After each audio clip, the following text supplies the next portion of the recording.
Hello everyone, welcome to the When It Word podcast. You're the host, Julie Lee. Today I'm joined by the fantastic Jade Wong. Welcome Jade, all by yourself today. Thanks, Julian. Well, I'm here with you, so That's we're right. going to have fun together. Two is a party, isn't that how it goes? No, never Exactly. mind. Alright, let's load up the board for Jade, and then we're going to learn about all the exciting things Jade's been doing. The categories for Jade are weapons, guts. These are gut words like guttural scream. Bridges, English literature, ghosts, and homophones. Words that sound the same as something else that means something different. I think that's what a homophone is. We'll find out. What would you like, Jade? Let's go for guts for 100. Guts for 100. Name for street urchin, probably derived from where they are said to live. And we're in guts. Now this could be an old-fashioned word, I think, from memory. Gutter. That's obviously it. It might be one of these questions from the 80s, which is a bit mean. Gutter snipe. Never heard of that, honestly. I think that's an old-fashioned one from an old show. Let's ignore that one. Continue on. What would you like, Jade? Ghosts for 200. Ghosts for 200. Creators of Casper say this film's logo plagiarized one of their characters. This film's logo. It was a comedy smash from the 80s. Ghostbusters. Ghostbusters is correct.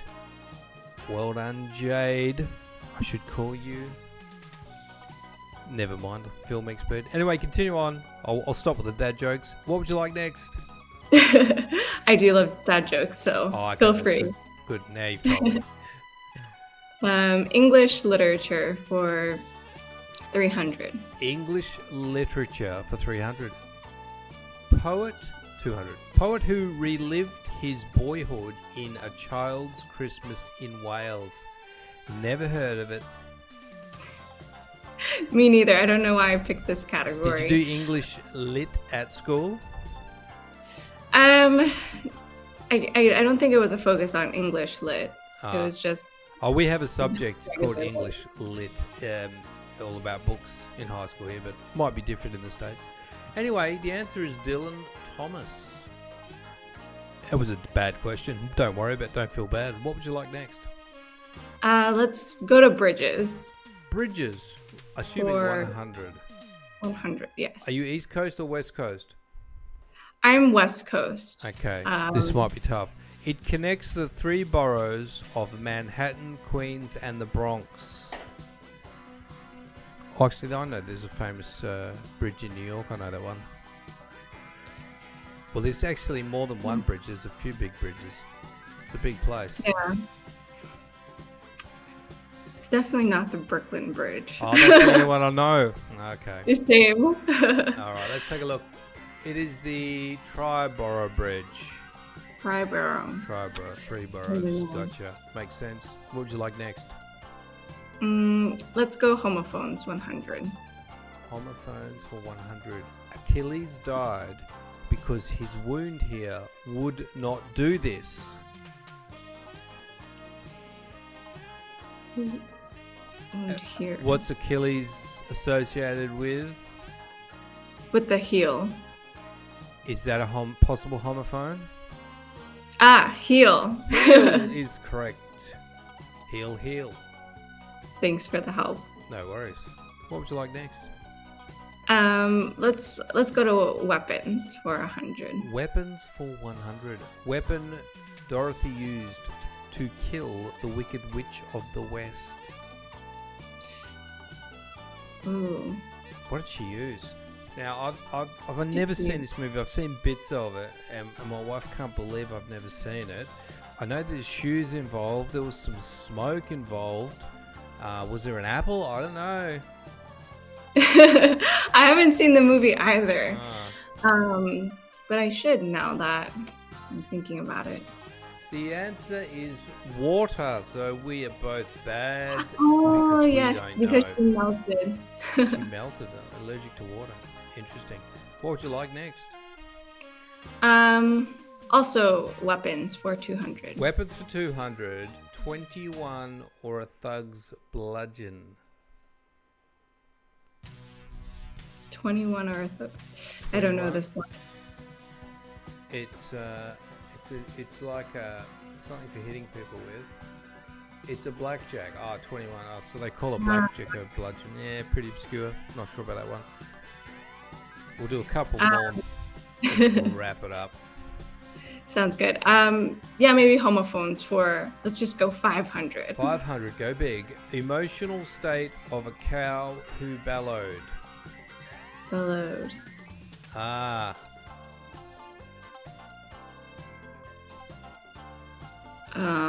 What sound does a cow make?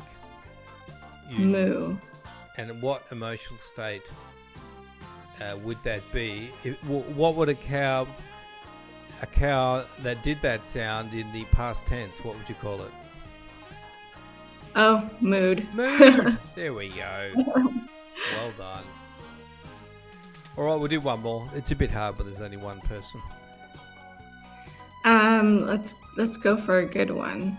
Let's go for ghosts for 500. Ghosts for 500 in Shakespeare's play, a ghost who sat in Macbeth's place at the banquet table. Do you know your Shakespeare? I don't really. Don't. I only know from the movies I've seen, like Romeo and Juliet. Yeah, I don't know this one. Shakespeare's play, a ghost who sat. You know, I'm going to know it when I hear it. And I won't even know it was from Shakespeare. The answer is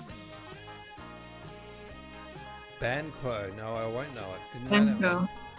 All right, let's wrap that up. Well done, Jade Wong. Thank you. That was fun. All right, now, tell us about the wear hair and what prompted you to try and create a hair product, well, successfully create a hair product, because the hair industry, it's huge and there's so many big players. Yeah, I mean, I think that's a good thing as well, because it's huge for a reason, right? Like there's so many market is there needs out there, you know, and it's hard even to find one single product that can match your specific needs, and that's exactly the problem that I was having. Me too. I was yeah. I mean, yeah, even, you know, like scalp issues, right? Like everyone has a scalp, and scalps can have very specific needs depending on your microbiome, or, you know, different skin conditions that you might have, right? For me, I was struggling with like scalp dandruff and psoriasis, and that was leading to hair loss. I was working abroad in the Middle East. Goodness me. And just the transition from Los Angeles to Dubai, I think was, you know, wreaking havoc on my scalp microbiome. And because of that, I couldn't find a product that was really working for me. And I was trying everything. So that was super frustrating. But my mom, she's actually a hairstylist. And I turned to her and asked, you know, what she would recommend. And kind of serendipitously, she mentioned, hey, you know, I'm working on this new hair care line because I couldn't find anything that was working for me either. I want you to try it and, you know, see if it helps you. And the first time I used it, I was home for Christmas, maybe like 3 or 4 years ago. And it was just, you know, the best thing I've ever used. It helped clear like all of my dandruff, all of the buildup on my hair and on my scalp. And, you know, I just fell in love with it. And I came back to her and I said, wow, like what the heck is in this? She was like, you know, it's just for fun. I'm just, you know, trying to, you know, create something that's not out there yet. I want to see if I can do something that's, you know, a little bit better, but it could never work because it's way too expensive. And I was like, what do you mean? She was like, well, I just like put in all of the ingredients that no one would ever put in a shampoo because it's just, economically not viable. She's like, it's, no one's going to buy this. And I, kind of sat there and I was like, but we should try. And so I ended up quitting my job and coming back to Los Angeles to work with her on this because the product is amazing, and her mission to create a product, not a product that's just better, but also a product that's safe for professionals. Because the whole reason she's doing this is because all of the products that she was using was causing her skin issues, leading to arthritis in her hands, breathing in fumes all day. For consumers, we might use products once a day or twice a day, but really stylists are using products all day long. And so that cumulative exposure to products can be really detrimental. And so she wanted to create a product for herself and other stylists that, would be better for them to use and be safe for frequent professional use. Interesting. So, and this primarily for scalp and dandruff issues? Is that what this is treating?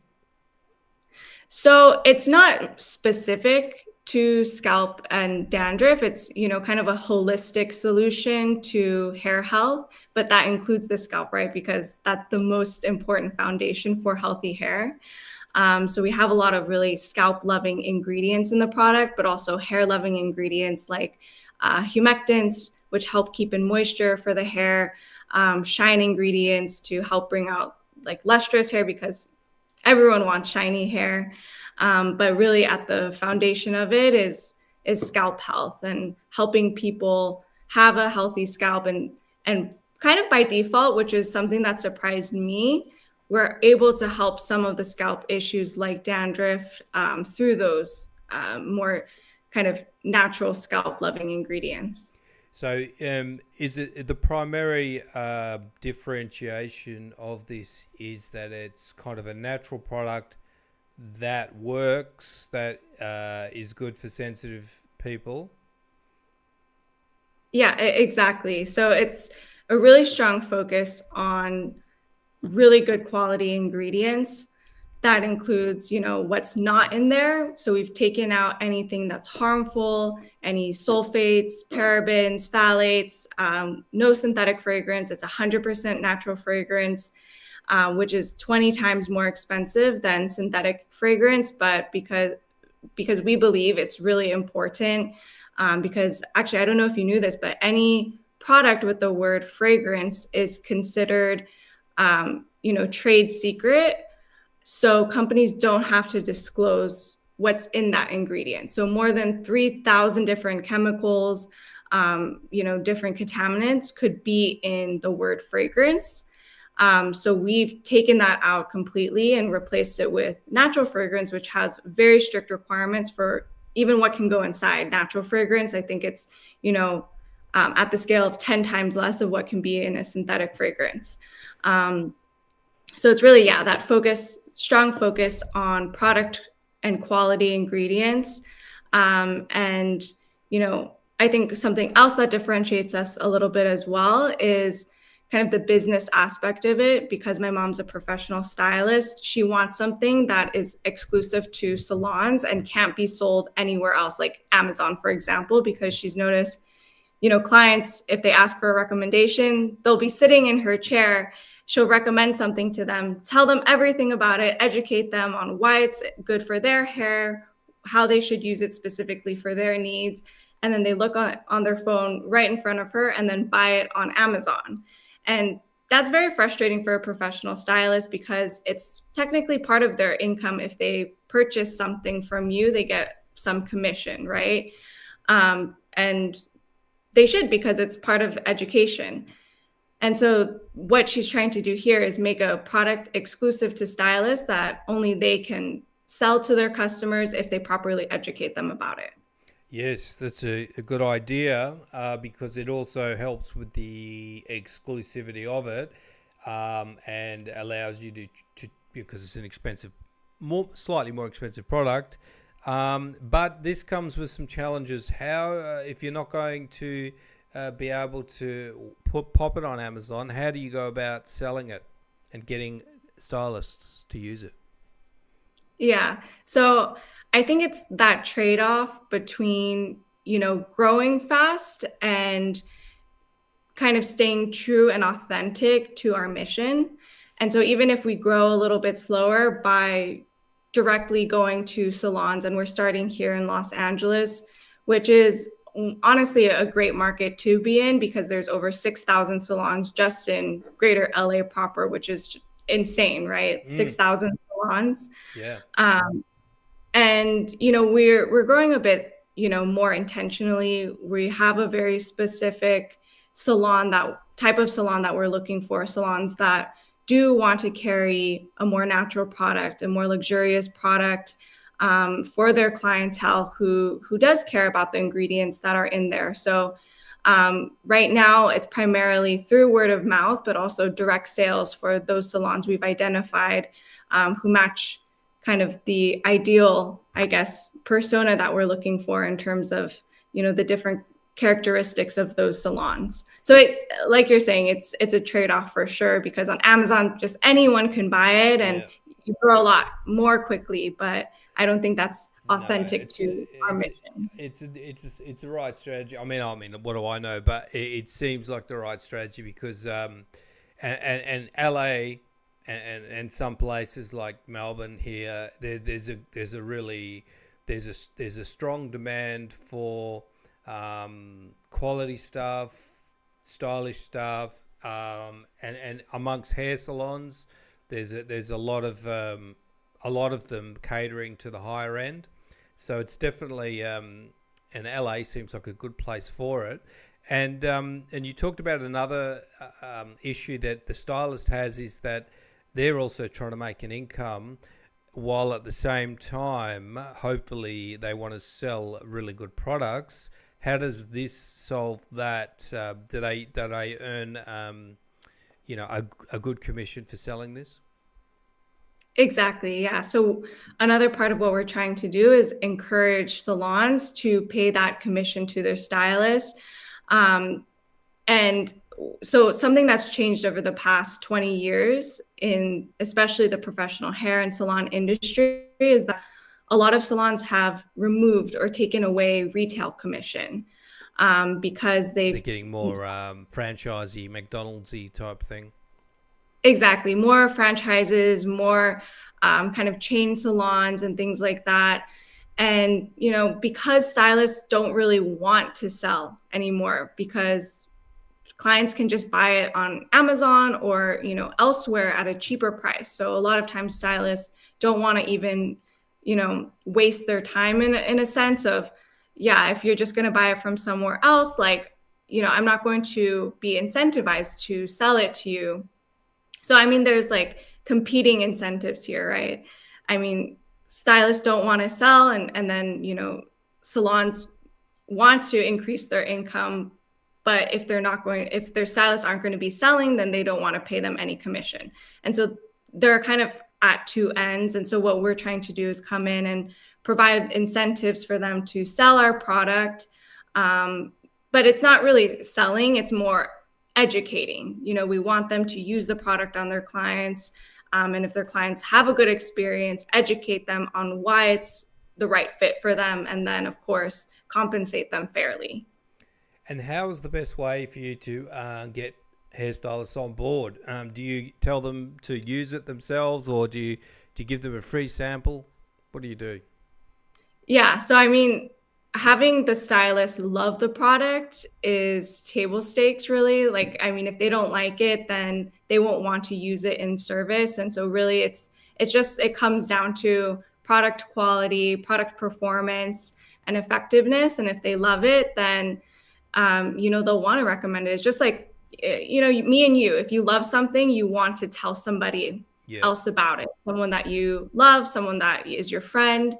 And that's why we spent 6 years kind of developing this formula, testing it extensively. I mean, my mom and I are super picky about our hair. I struggled with so many issues, like I mentioned. And so for me, I I kind of know what works for me, and she knows what worked for her and her clients. And so over the past 6 years, she's tested it on over 3,000 clients.